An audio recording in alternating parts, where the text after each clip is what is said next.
ฟังคลิปนะคนลาวอยู่ต่างประเทศหลายคลิปแล้วหอมนี้มาฟังคลิปคนลาวที่อยู่ในประเทศลาวแน่ว่าเขาคิดเรื่องนี้แนวใดข้าวเหนียวมะม่วงนี่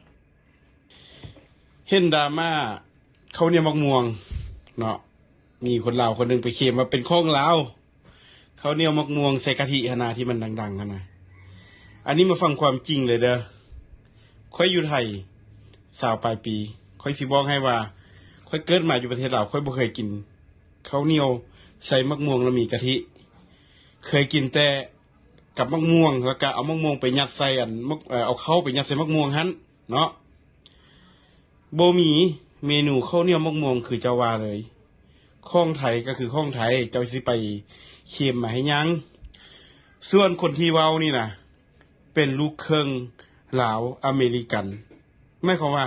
ตัวเองเกิดอยู่อเมริกาตัวเองบ่ได้เกิดอยู่ลาวเนาะเจ้าบ่เคยใช้ชีวิตอยู่ลาวเจ้าบ่ฮู้ดอกว่าอาหารได้เป็นอาหารของลาวแท้เนาะเจ้าไปอยู่แต่ต่างประเทศเจ้าไปอยู่ร้านอาหารแนวนั้นเจ้าจะเห็นอาหารที่มันพัฒนาไปแล้วเวลาเจ้าสิเว้าหยังต่างๆเนาะเจ้าควรศึกษาให้มันละเอียดบ่แม่นว่าเจ้าสิมาเค็มอันนั้นอันนี้เป็นของลาวแม่นอยู่เจ้าหั่นน่ะบ่เดือดร้อนหัวเจ้าหั่นบ่เดือดร้อนแต่คนลาวที่อยู่ลาวคนลาวที่อยู่ไทยเขาสิเดือดร้อนฮู้บ่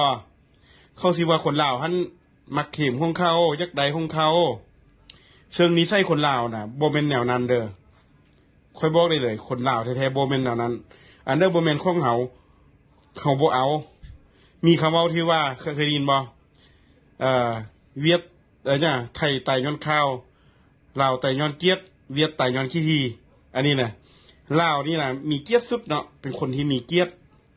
เพราะฉะนั้นสิเว้าหยังควรศึกษาให้ดีแล้วก็นี่ก็ขอโทษเนาะ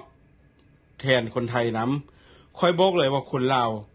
99.99%บ่เห็นดีกับนางนี้และนางนี้บ่เป็นตัวแทนของประเทศลาวเนาะที่ฝากไว้เท่านี้ค่อยก็ว่าน้ำเจ้าอยู่นะ